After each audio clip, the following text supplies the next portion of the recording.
Hello everyone, I welcome you all to the lecture on drying and its types. In this lecture, we are going to discuss about drying definition, purpose of drying, drying versus evaporation, types of moisture content, various types of dryers. At first, I will tell you about what is drying. Drying is the process of removal of moisture content from the solid.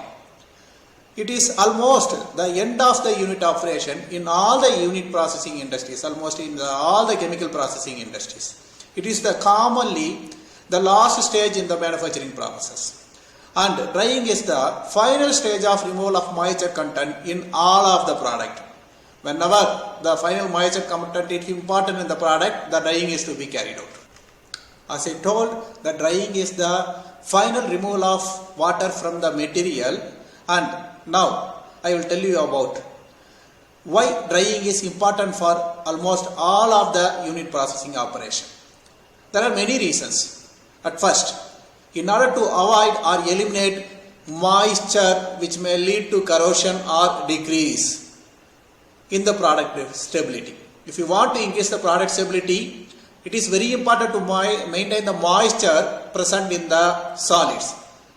The presence of excess moisture may lead for the corrosion, so the moisture content at the final stage is very important. And the second one, to improve or keep the good properties of a material.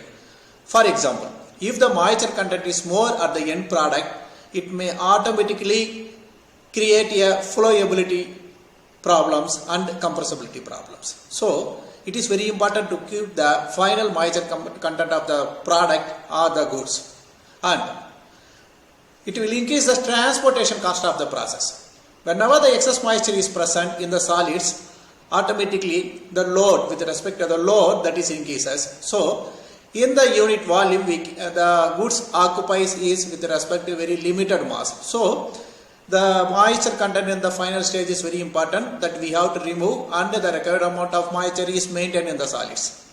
And the next one, to make the material easy or more suitable for handling. When the moisture content is more, it causes problems like stickiness. So at the final stage of the product, it is very important to maintain the moisture content. And whenever the product like food products, we may use that food product as the preservative. So in all the preservative, in order to avoid denaturation of the product or microbial contaminations, the final moisture content is to be maintained in the required level in almost all that of the food product, example the preservatives. And the final step in evaporation and filtration or crystallization operation in the unit processing industries, the moisture is to be controlled in almost all the end of the process by means of drying only. Since the removal of moisture content is very important in all the unit processing industries, particularly in the chemical processing industries, the both drying as well as the evaporations are the optimum one. In all the drying processes, the removal of moisture content happens from the solids. In the evaporation also, the concentrating the mother liquor. So it is very important to understand or differentiate what is drying and what is evaporation. As I want to remember you that in drying processing, the main operation usually carried out on solid materials, example powders or products. The drying operation, it is the removal of moisture content relatively small amounts. But in the case of evaporation, here we are concentrating the mother liquor. So there is a removal of large amount of water from the solution. In the case of drying, it involves the removal of water with respect to the temperature below its boiling point.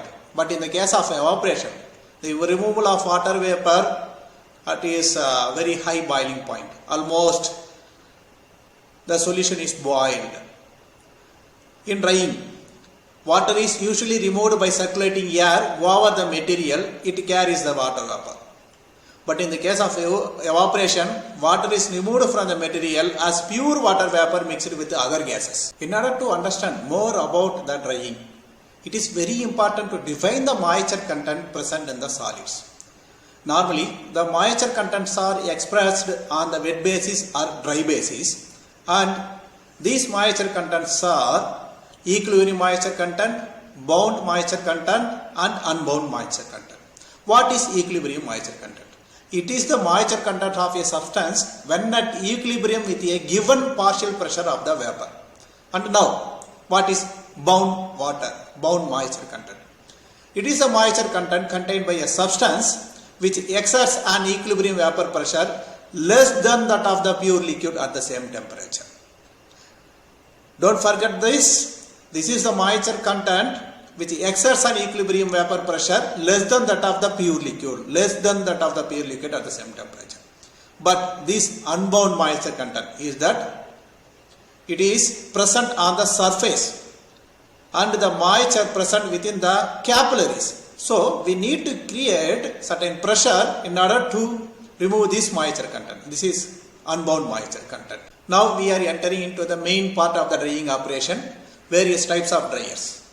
The dryers are classified based on the various criteria. Now I will tell you one by one. First one is mode of operation. How the materials is to be dried is processed in the industries. Either that is batch mode or in a continuous operation. And the second one, heat input. There are several ways to provide the heat. Convective heat or conductive heat or radiation, or sometimes electromagnetic field. How the materials is to be dried, that is based on heat input type. And the next one is state of material in dryer. Whether the material is stationary or in a moving manner.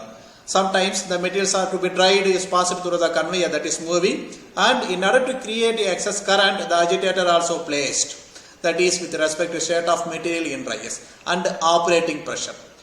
So there are certain products are heat sensitive in nature.